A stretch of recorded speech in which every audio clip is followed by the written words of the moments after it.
welcome back to the Cricket Diaries podcast. So it's been a while, but we've been quite busy. I've got quite a few things that's happening with me starting to play cricket as well now, or attempting to at least. And obviously George swatting up in his final month of university, which he's enjoying. And also you'll see a new face to the podcast. Those online, especially if you're watching via the Spirit of Cricket Facebook group, would recognise. But welcome to Cricket Diaries first with WG Rumblepants. Yeah, thanks very much for having me on, guys.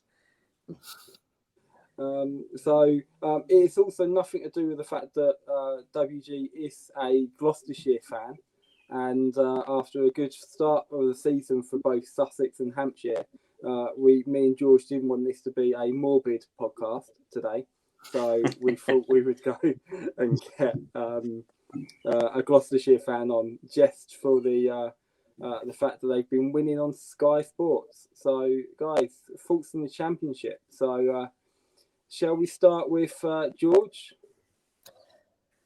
Yeah, not much to say here. Well, Hampshire have done what Hampshire always do, which is make me feel on top of the world for the first fortnight of the cricket season, and then slowly drop me down. But disappointing again for Hampshire. We stubborn and we got into the last hour and just lost. But if you make double figures in your first innings and you bat first, you can't expect to win a game. It's dead as a goose then. So that's what it is. But I do really, really love the fact that we got WG here, because it does show what we'll go on to, the beauty of the format we have, which is actually a new format for the championship, which has made cricket a lot more of a meritocracy this year. And we're seeing counties that just never normally come up to Division 1 where Hampshire, I mean, I know you boys are Div 2 sides, but where Hampshire normally resides. But yeah, I've got that's my only piece of one-upmanship I'm allowed to say this whole podcast. But it is great, and it's really lovely to see the Gloucestershires of this world perform and actually show that cricket's a much more of a level playing field if we set the right parameters for those counties to grow. Definitely, and I think I would like to, I'm sure WG will come in and make sure I'm right on this, but I do believe that if actually wasn't for COVID, there would only be one Division 2 side represented here, which would be yourself. That's right, because Gloucestershire won promotion at the end of 2019, so that's sort of been deferred while we sort of battle through the current arrangements and new structures. But I would say, I haven't historically been a Gloucestershire supporter. I have adopted them at the start of this season.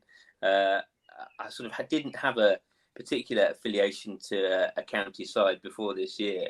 I sort of dipped in and out of Middlesex and supported them for a little while without feeling a massive affinity. But my real love is sort of the golden age of cricket, and Gloucestershire is sort of the county that the Grace and the Grace family built. So I thought, well, what more fitting a county for me to give my allegiance to going into this season? And what can I say? That they've done incredibly well, and I think it just goes to show that the current conference system, sort of leading into the championship being wide open, is something that clearly has lit a bit of a fire up some of the clubs who were originally Division 2 clubs or would have been seen as outsiders. And I'm not sure there are going to be many Gloucestershire fans who will expect them to sort of stay unbeaten and for this current fantastic run of form to continue for very much longer. But while it does, it makes for exciting cricket. And I think actually generally the first few rounds of the championship have been really exciting cricket to watch. Definitely, and sort of like even though again Sussex lost, although to be honest this is our first proper thrashing, I would say, by Northamptonshire this season. So we lost by an innings and 120 runs, so all out for 106 after being asked to bat first. Although Northampton, I believe they were promoted as well at the end of 2019. But again, a side that Sussex would have been sort of on par with over the last few years. But I feel like the enjoyment it's given going to places sort of like Lancashire, playing Yorkshire, for Sussex, who's been in Division 2 now for a good 6-7 seasons. It's really interesting, and especially given the fact that obviously my county's at such a sort of like age where we're bringing through young players, getting the likes of Jack Carson bowling his soft spin against some of the best county batsmen there is, and proving that he can do it. It's pretty much, I always remember with Ollie Robinson, been talked about for years, going, he's taking wickets, but he's taking wickets in Division 2. Everybody's now just saying Ollie Robinson's taking wickets. So, and I think it's the same sort of like Bracey doing well at Gloucestershire this year. It kind of sort of like, it's taken away from me. Obviously, I look at it from a Division 2 perspective. Obviously, George can give Division 1 sort of like view, but always feel like second-class citizens in the Championship, and sort of like, no matter how well we do, it's always like, well, it's not Division 1 runs or not Division 1 wickets. So actually, I like the fact that there was this little tiny bit of hope at the start of the season. Sussex could win it or even get into Division 1, but that's over now, I think, already. But I love the fact that it's like even playing field. And I know they're saying that they go back to divisions in next season. But I'd like to see it kept, this format. I love it already. And I think a lot of people like it, and the only doubt sort of hovering over this format is, and you sort of hear this from some of the players, is what happens when they move into the sort of the next round beyond this, and the top teams move forward, and then the teams that sort of are out of contention at that point, they're not really left with anything to play for, and you end up with maybe a bit of a deader season for them, and obviously we haven't seen that yet. So I think it's going to be one of those things you have to sort of judge in the round. At the moment, it's great, and it probably doesn't hurt that it's been so dry out there, so you haven't had that typical kind of thing that you get in the early part of the season in April and early May, where it's been overcast conditions, damp pitches, and the ball's sort of leaping around all over the place, and batsmen are making low score. A lot of batsmen have made really fantastic scores, and it's got to do, I guess, with one, people being invigorated by the format, two, people actually being invigorated by the chance to have a full season again, whereas last year was really, really scratchy, and now they've actually got something to play for, and I do think the dryness of the pitches has come into it as well, because I can't imagine you would have seen the kind of scores that we have seen in the last few weeks if the first part of April hadn't been so dry. Yeah, definitely. And one last point before I pass over to George to talk about the Championship is, with that sort of like dead games, what I have seen, obviously as a Sussex supporter, we get a unique sort of like experience in the Championship, because some years we are down the very, very bottom of Division 2. But actually, this year, the fact that you both play home and away in the first stage, so before it goes to the two divisions, only leaves, I believe, 4 rounds of Championship cricket once it goes into those 3 divisions at the end. So, yeah, there are going to be dead games. But actually, with Division 2, as it stands at the moment, there's generally dead games for those sort of like lower teams, those who would be in Division 3, do have kind of that anyway, even with the divisions. So I think it would be a really good argument not to keep it by people who want the divisions back. But actually, I don't see that as something that doesn't happen already, especially with 8 teams and only 2 going up in Division 2. George, what's your thoughts on the new format? Do you know what? It's interesting, actually, because I think you've pointed out to me about it, is that obviously coming from a Division 1 side, it's a slightly different perspective. But I do think I wouldn't necessarily say Hampshire on these sides because we've always been quite close to the drop and made a couple of great escapes. But there's definitely a couple of sides I think you've grown a little bit too comfortable in Division One, and actually just playing the same old sides. And it's really nice to. There's not even a geographical way to the groups. The groups are much more of a mix mash, which I think is really Yes. nice. When would Hampshire be able to go to Grace Road and play for 4 days and play those other sides? I quite enjoy that difference. And the other thing is more on player performance, especially, Ollie Robinson and James Bracey with you guys, which ironically I would say are probably the two high performers, or definitely in that top 5 of high performing players so far. I always use, and I think I've done this on the pod before, Ben, I use the Marnus Labuschagne example, which is where I think Australia and the cricket they have in the Sheffield Shield is so much more meritocratic and fair than we have in England. And maybe this is a system that could abate that and go a little bit closer to that, because Labuschagne, after Smith became unconscious in the second test at Lords and sort of became a main fixture of the rest of that 2019 Ashes series, he was the player of that series, but he would have never played if he was English, because he got all his runs for Glamorgan in the second division. And the way the ECB work and our national selectors work, we would never pick a player applying their trade in the second division. We just wouldn't do it. So I actually think there's some real unfairness. And one thing comes out of this, which is to show, okay, actually, there really isn't a difference between the two divisions. It's minimal, it's marginal. We're all decent, good players, and we all deserve a shot for something bigger. Then even if Hampshire do get hounded by second division sides, that's a small but nice, worthwhile price to pay, that it shows that we're a lot closer to each other than we all think. And I think that's a good thing.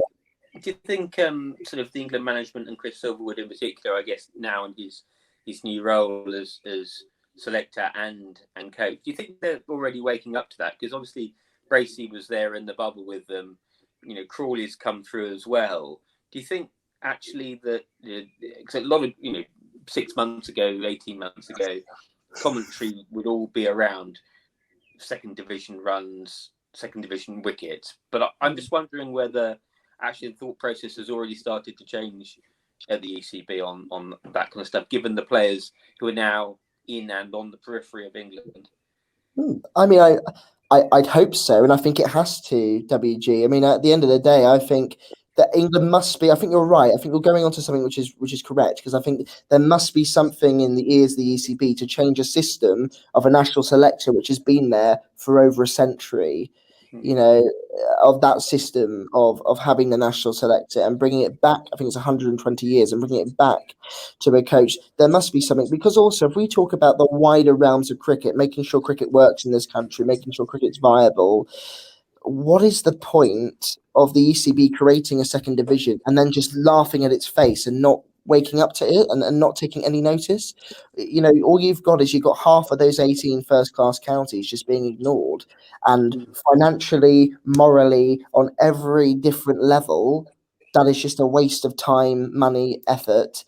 And if we are going to survive as a sport in this country, and we are the national sport of this country, and people tend to forget that, or at least the national summer sport, we need a fundamental rethink. So if that is one fundamental change of the way we're thinking about cricket in this country, then I'd welcome it. I'm not sure if that is the aim of what they're doing, but hopefully what you've alluded to is what they are doing. And if that is true, then I'm all for it. And I agree with Ben, the format should stay if it can. It might need a few tweaks, but we're only in its infancy, and we can evolve and progress, but we can only do that if we keep with the format.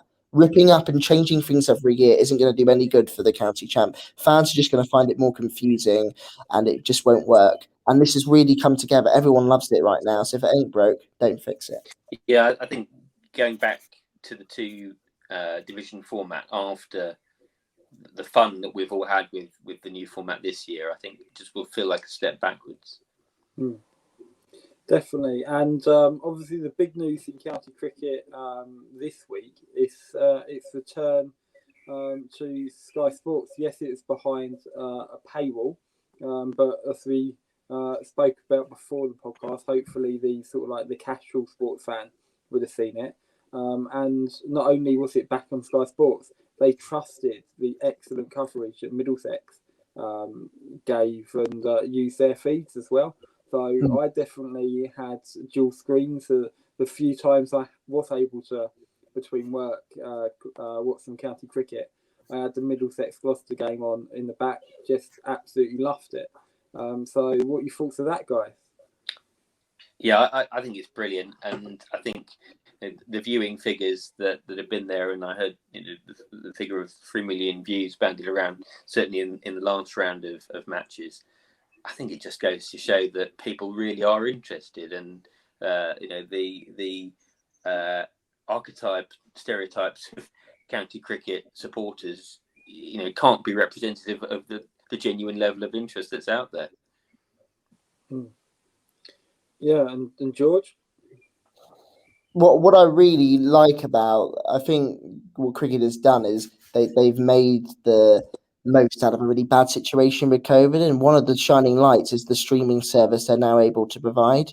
I think what Sky produced this week was brilliant, because what they did is they didn't dumb down the coverage. They made sure that the tireless workers at the counties at Middlesex got their actual spotlight they deserve, and made sure that that was front and center of what they showed people. And I mean, I've really, since getting back into cricket, I've gone onto Twitter and Facebook, and there's a real big, and we're all part of it now in various groups. There's a real big social media community around cricket now with fans. And I think the streaming service, everybody's got a buzz. And if the numbers are showing people that that uptake is there, people want to watch it, then the product is there and people are buying into the product. I hate using that word because cricket is not a product. It shouldn't be viewed as a business, but some people do. And if people want to see if it's worthwhile, just look at the viewing figures we're getting. It's showing that it's a product that is there and worthwhile. I don't know about you, George and Ben, but certainly the stuff I'm seeing online from fans and cricket fans are very passionate and very happy to share their views and luckily part of the groups that we're all in, they do that in a civilized way. But what comes through overwhelmingly is that people enjoy the championship. Test cricket for them is still the pinnacle, but if they can't watch Test cricket, then over the IPL, over T20, they would much rather get their teeth into red ball county cricket, and that comes through time and time again. And the quality of the feeds is coming on leaps and bounds. You don't have to go back a couple of years, and you were still sort of getting the traditional view from sort of the 70s and 80s of batsman's backside, because they only had one static camera. Well, we are now in a world where certainly Middlesex and the other counties have their own dedicated commentary teams. The commentators are high quality. They have multiple cameras, so there's good cuts between views. It's not far away from what Sky are delivering when it comes to international matches. It's still a bit of a way to go, but it's very, very watchable. Definitely, and I think with the budgets which obviously counties have, I know obviously the ECB this year has helped out with the extra cameras. I believe they've given either one or two, I can't remember, extra cameras to each county to boost the coverage. But I think what it's really done is sort of like, there's been a lot of sports over COVID who's had some massive big own goals, and obviously if you look towards the football world, of sort of like trying to pay for the extra sort of like 3 o'clock games they had on, and obviously even more so with the Super League and that kind of stuff, and sort of like football like clubs and owners and going the wrong way. But actually cricket seems to have really won out of COVID. I still can't, I've got to go on about it, and I still think it's amazing that and I was speaking to one of the workers at Sussex the other day, that just Sussex members alone donated £193,000 to their club last year, and that's one county, that's a small county out of 18. Millions of pounds supporters donated because of the way the cricket clubs make them feel, their families and their communities cricket clubs, even the big professional 18 counties are, and I think that's really unique, and I think cricket's got it really good, and I'm looking forward to seeing when supporters can get back into the grounds, and hopefully towards the end of the season we'll have sort of like a lot less restrictions on sort of like capacity limits and stuff, to see how much sort of like we see more people coming to the grounds now. I think through the viewing figures, I think the ECB as well has seen this. There's a huge market for county cricket now, and actually maybe having games starting on, I think towards the end of the season, games start on a Monday and a Tuesday, I believe, in September, and actually having cricket on when people can't, when sort of like most of the population are working their day jobs, people will watch it, but they can't get to the grounds. Where I think they've always used the empty seats at county grounds to just go, it's a dying sport, nobody's watching it.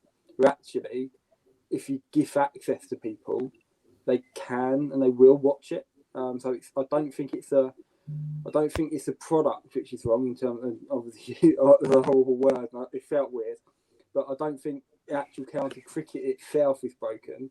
I think the access to it, the scheduling, has probably been its downfall over the last few years.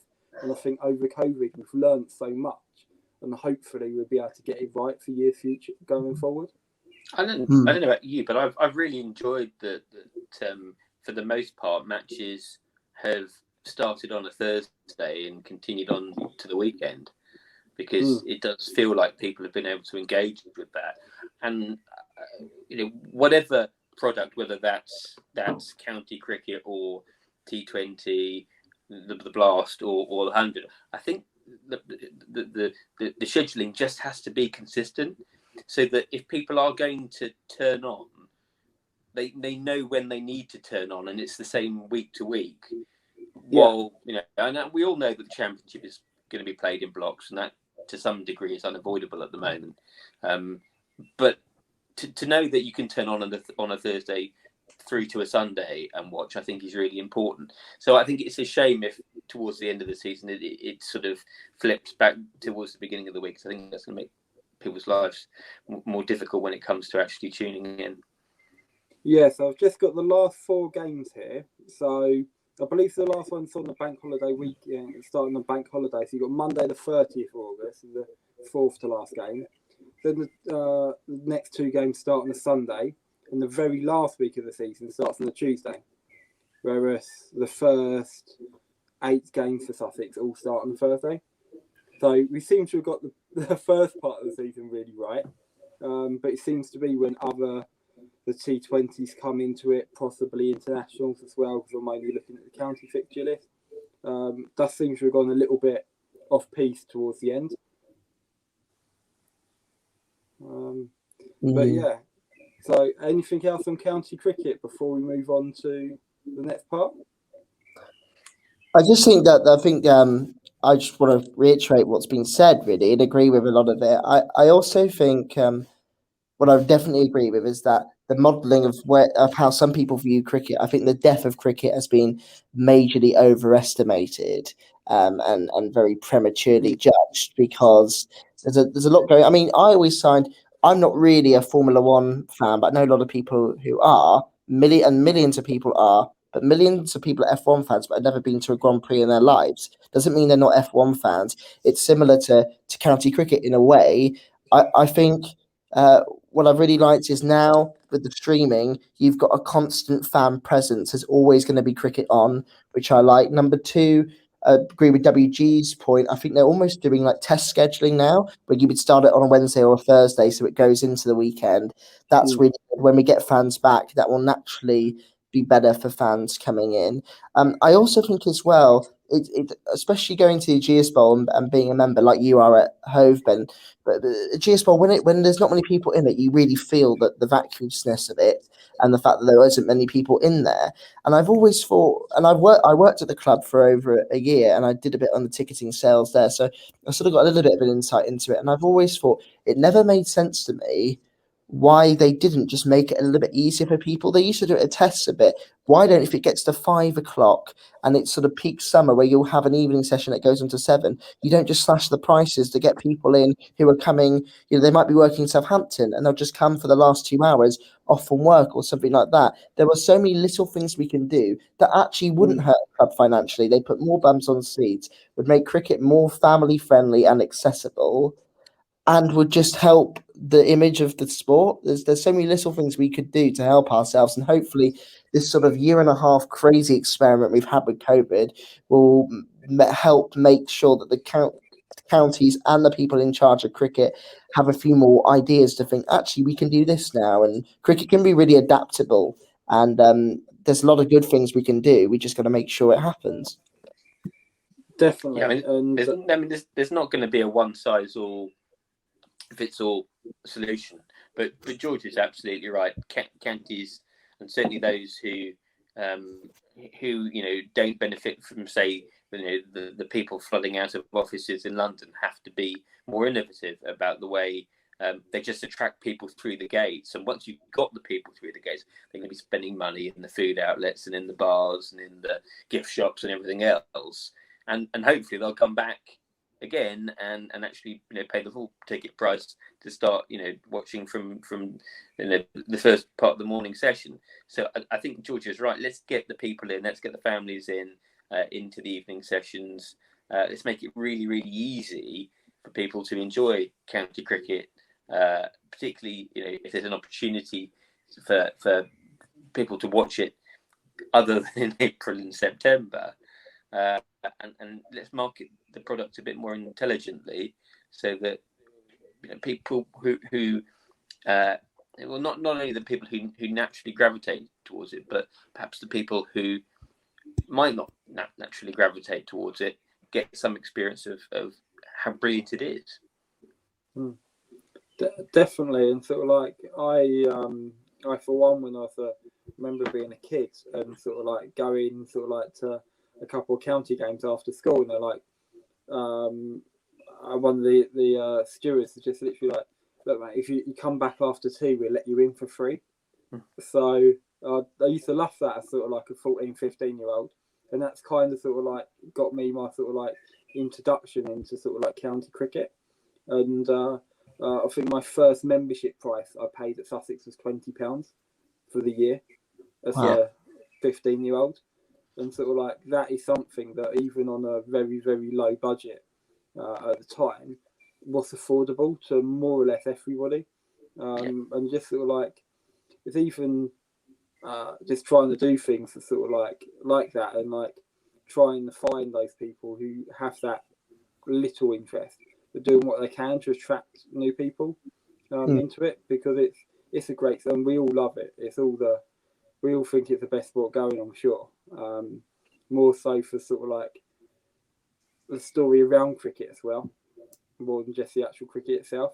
I love, and just the people in cricket are very nice. So if you're watching this for some reason and you've never been to cricket, definitely do. That's a great message. You'll meet lots of nice new friends. I've made 2 here, so WG, you was going to add something? No, I think all I'm going to say is that, and George and I have spoken about this before, the ebb and flow of a day watching county cricket gives an opportunity to have conversations.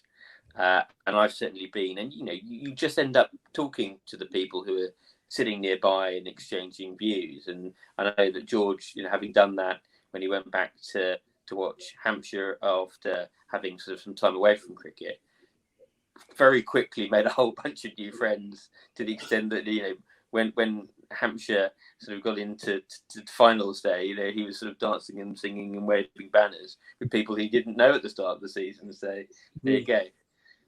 It really is a community, and that extra time that you have to breathe and enjoy the ebb and flow of a day of county cricket just lends itself to building those kind of new relationships. Definitely, and that's one of the best things about county cricket. And I know we've talked about scheduling and sort of like scheduling to the end of the year, but WG came up with a good point sort of like before the call today. So obviously the IPL's just obviously been finished, suspended, and potentially there's rumours that the ECB have pushing out for sort of like having it over in September. So we might have a T20 Blast, 100, and also the end of the IPL, all in the English summer. So what are your thoughts of that? I'd be surprised actually if the BCCI took the ECB up on that offer. I think if your choice is between sort of playing out in the Middle East and playing in England in September with the vagaries of the English weather, I think that the natural contender is playing out in the Middle East, and they know that works because it worked for them for the IPL last year. So I can see why the ECB have done it, and I think it's a great offer from them. But I would be genuinely surprised if we ended up seeing IPL matches in England at the end of this season. Yeah, definitely. And George? Well, it's a very interesting thing. I mean, there's a heart and head response to this. I think my heart would say, yes, I want the IPL to come to England, especially with our own government COVID restrictions easing. It would seem to suggest to me that you would be able to get some fans involved there. It would also be great in terms of a lot of the British Indian and South Asian community who are very much cricket mad, but some of that as a demographic have sort of stepped away from cricket a little bit in this country. So it would be great to see them back in grounds. And the IPL is like a religion there, and it is the biggest cricketing competition in the world. It's the one recognisable domestic one that everybody knows, even non-cricket nuffies. So it would be great to have it there. But I actually think logically it probably would make more sense to be in the UAE because of what's happened with the situation in India with COVID. I think it's very likely now that we're going to have the 2020 World Cup in the UAE and not in India. And the scheduling, and it's all subject to change, but in my mind, that's apparently going to be late October into the whole of November. So maybe it would make sense to finish the IPL off in September and then just keep a lot of those players out there. And then because I reckon, 70% of those players will be going into World Cup squads, if not a bit more. So, and the logistics of getting them all over here and then getting them back again in a relatively condensed period, I think is going to be really challenging. It's going to be another thing that the BCCI are going to be thinking very carefully about. And clearly, they don't want to see the World Cup postponed, both financially and for numerous other reasons. But I think that's going to be all weighing on their mind, and they're going to want to maximise revenue, so they are going to want to see the IPL finished, and they are going to want to see that World Cup happen this year. And I can see that playing it out in the Middle East is going to be probably the most straightforward way of making that happen. Yeah, definitely. And obviously, moving quickly on from probably the biggest, most watched cricket tournament in the world by far to British cricket. What better segue can I get? So how's the season been going for everybody? George?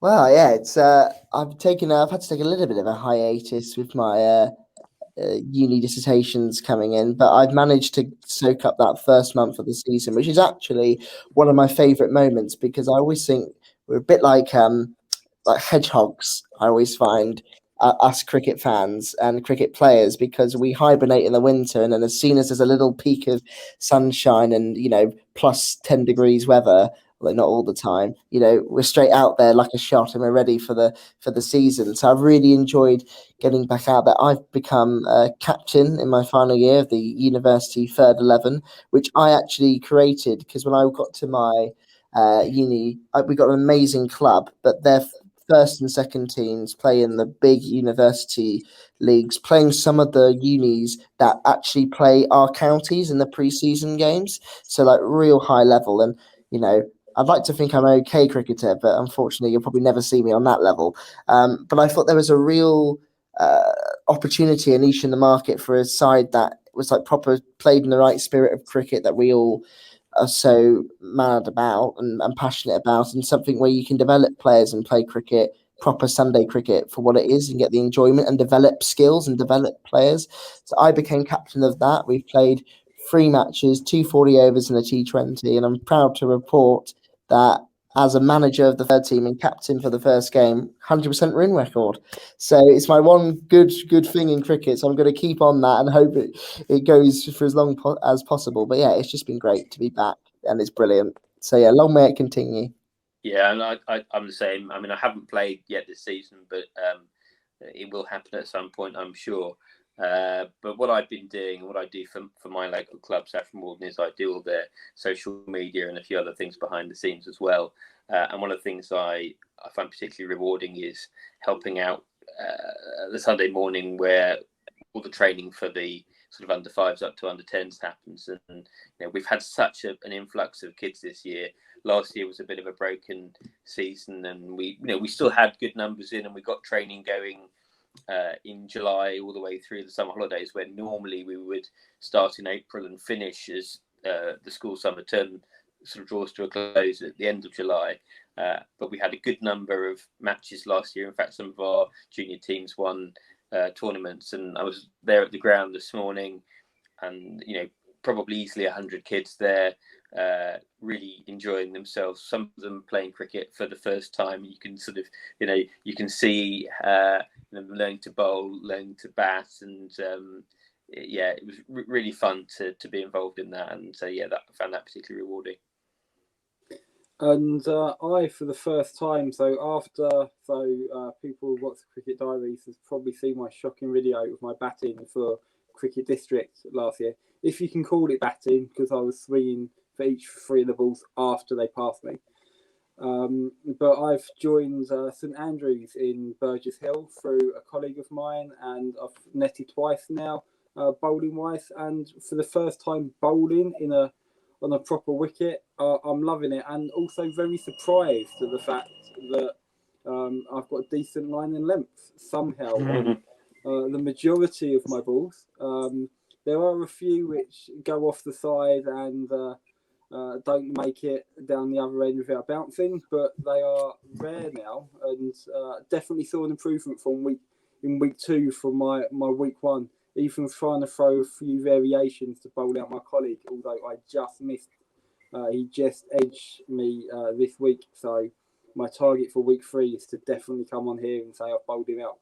And I've got my first batting net, one-to-one coaching with one of the guys from the club on Wednesday night. And I just like to say that actually, from someone who's not from a cricket family and sort of like never been associated with cricket clubs before, I always have felt quite intimidated. It seems to be this massive barrier to entry with cricket, especially given the fact that obviously now I'm an adult and in my working life I can afford a few £100 on a full kit, but obviously as a junior wouldn't have been able to. And even though I had a love since my early teens of cricket, never had either the bravery or thought I was going to be treated by you don't play cricket, you're not one of us. But it's been the most amazing experience ever, and I think every time I experience something in cricket, it always surprises me of how actually nice and genuine and friendly people are. And I'm just so looking forward to this season now. My target for the season is 1 run after hitting the ball. I keep on getting told by one of my colleagues that, before you go talking about runs, let's try and hit the ball first. There is something to that obviously I did ask them, and they're not counting a bye. I can't claim a bye, so I've got to hit it with a bit of wood in my hand. But I've got a cricket bat, my own cricket bat now, which is knocked in, so I can break my own piece of wood rather than somebody else's, which is good. I was just frightened of breaking their bat, so I decided not to hit it too hard. So what are you batting with then? What have you got? According to the person the people who knocked it in for me, it was a Sports Direct special. It's a Slazenger 1000. Oh, that really is also Direct special. So it sounds like it's out of Harry Potter, doesn't it? But I've got a Slazenger 1000 and all Slazenger kit as well. So you can tell that I've really invested as much money as I could into it. So I'm literally going to be looking like somebody with all the kit but no idea, or whatever the phrase is. But I can't wait to play. Sorry. So when Ben does get his first run of the season, if there are any bat sponsors out there who want to upgrade him from the Slouchinger, get in touch. Yeah, definitely. What bats have you guys got? George, you go first. To be fair, I've got quite a few now because, as you know, I had a bit of mild cricket fame last year, and I got sent about 11 bats that I still keep hold of now. So I've got quite the collection. But the one that I've always used and I still use to this day, the one that I had before any of this sort of stardom that I had for 5 minutes. 2005 was the big year for me at the Ashes. That was the year I became a cricket fan when I was about 6 years old on a beach in Devon, looking at a little Sony portable telly under a towel. We went on holiday to Devon, and everyone was tanned, and I was white as a sheet because I was just watching every ball under the towel. And that's where I got mesmerised by KP, who had the woodworm torch. Yeah. The yellow bat, and I've managed to find one on eBay by a guy down in Bournemouth who bats and sells and repairs and sells them on these bats. And I got one for 15 quid and a new prepared woodworm torch from 2005. It is so lightweight, and I use it and I love it. But the problem is you can tell it's actually a proper batsman's bat because you have to. It's so lightweight. You have to really precision shot it to get anything off it. So the last 2 times I used it in Lewis 2 weeks ago, and I got caught at like a short mid wicket because I just went for a pull like a hook and because you could not get anything out of it. But somebody made me a bat last year, a man called Paul Aldred, who was the old captain of Derbyshire County Cricket Club in the 90s, and he has his own brand, Aldred Bats. And he made a bat for me, handcrafted, and sent a lovely letter about how he saw my story, and it was great. And I've started using that, and that will become my new bat. I don't know how to describe it, but it's unbelievable. Like it's like it was tailor made for me, even though he never knew me before. But it's the right pickup, and I actually hit one of our best spin bowlers at the club in nets for 4, and I never hit boundaries. So yeah, I'm going to keep with that now. Nice Aldred bat, and then when I want to come in for a little T20, I'll bring the woodworm torch out. Excellent. Well, mine is an eBay special. It's one of those unstickered bats that you see on, and it nice sort of 10 straight grains. And I thought, what am I buying here? I'm going to take a punt, and it was about 100 quid. I'm actually really pleased with it. I don't know who made it. It was obviously some trainee, bat maker apprentice, and this is sort of maybe one of his first goes. But I'm delighted with it. It's really pingy. So yeah, that's what I'm going to be batting with this year. Yeah. So definitely not my 99.99 Sports Direct special. It was half price. Apparently, It was in the sale. I think I got the only bat which wasn't in the sale. Yeah, you can always tell, can't you? Because I got my little girl a new bat this year, and it's only a size 3, and it comes through, and you think, oh, that looks quite nice, and then you realise all the nice straight grains on the front are actually a sticker. So that was somewhat disappointing. It's probably made of balsa wood or something like that. Yeah. To be honest, I was thinking it had nice straight grains. Now I'm going to be like, I think it probably will be just a sticker then, knowing my Don't look too closely. And I always get to the point of realization where I think, this could be a handcrafted bat to perfection by the best bat maker in the world, or it could be a dodgy piece of willow, and I still wouldn't be able to hit it off the square either way. So, it doesn't really matter how good the tool is. I always think to myself, but it's all for show. If you bat with a nice bat mentally, you bat better, I always think. Yeah. You can hit it though, George. You have experience of that. Once or twice. Yeah. Once in a blue moon I can hit it, yeah. I've not yet. So, but I think that's the message of this podcast.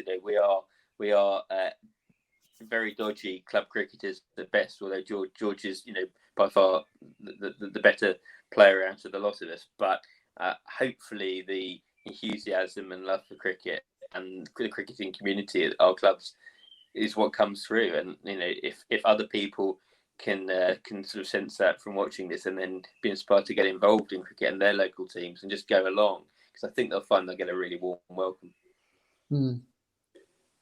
Definitely, and it's again, I was just surprised with the amount of people. So